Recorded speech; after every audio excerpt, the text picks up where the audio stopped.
Consciousness, it's this incredibly personal thing, right?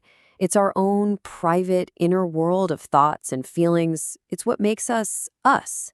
And yet, it's still one of life's biggest mysteries. So what happens when you're forced to give it all up? I'll see you on the other side. I mean, can you imagine saying that? Those were the chilling words a healthy 29-year-old law student named Francis Wilson said to his parents over the phone. He was about to surrender the one thing we all take for granted, his own awareness. So, here's the situation. The virus was just ravaging his lungs. Doctors gave him less than 30 minutes, literally 30 minutes, to get his life in order. They told him, "You need a ventilator, now." But here's the catch. He had to be put into a medically induced coma. It's a terrifying choice, right? Surrender your consciousness just to give your body a fighting chance?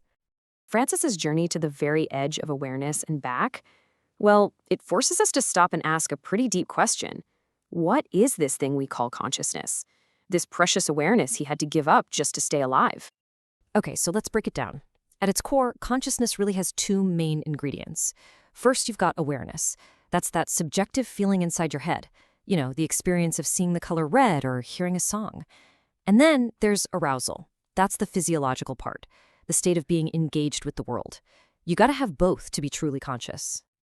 The psychologist William James had this brilliant way of describing it. He called it a stream of consciousness.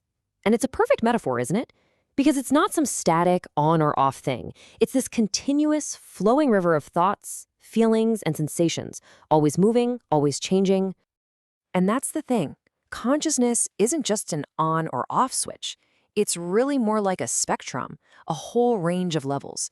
So at the very top, you've got that higher level awareness, like when you're totally laser focused on a tough problem.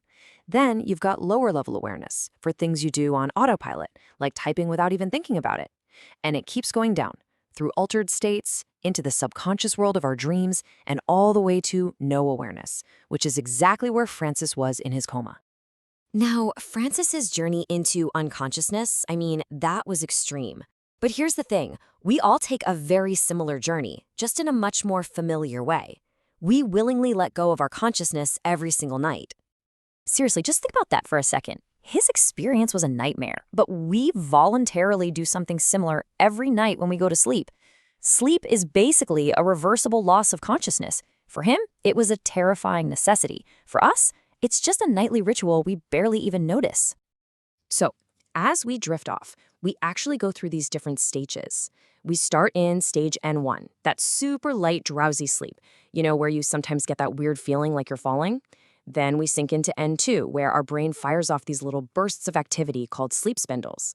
Stage N3 is the really deep stuff, slow wave sleep. That's when it's super hard to wake someone up. And finally, we hit stage R, or REM sleep. That's when our brain gets really active again, and it's where our most vivid dreams happen. But why do we dream? What's that all about? Well, there are a couple of big theories. You've probably heard of Freud's idea, right? He thought dreams were this secret window into our unconscious minds, full of hidden wishes. But a more modern theory suggests something totally different. That dreams are basically just our brain trying to make a coherent story out of random neural signals firing while we sleep. So it's less about deep-seated desires and more like our brain is just tidying up. Okay, so Francis had his consciousness taken away from him. But what about all the times we choose to change our own reality, when we actively decide to alter our state of awareness?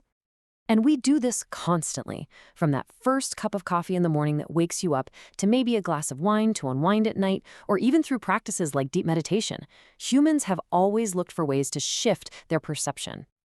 Now, probably the most direct way to alter consciousness is with psychoactive drugs. And they usually fall into three main buckets. You've got depressants, like alcohol, that slow everything down.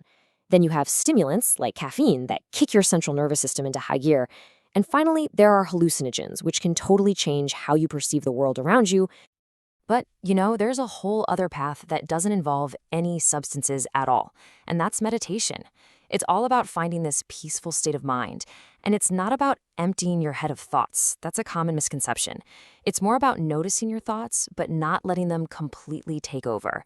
It's an incredibly powerful tool for managing stress and just cultivating a totally different kind of awareness. In all of this, it brings us right back to Francis Wilson. His story is obviously an extreme case, but it really shines a spotlight on what's at stake every single time we close our eyes, whether it's by choice or, like in his case, by necessity. For Francis, it wasn't just a peaceful blank. He was trapped in horrific nightmares where he was absolutely convinced he was dead.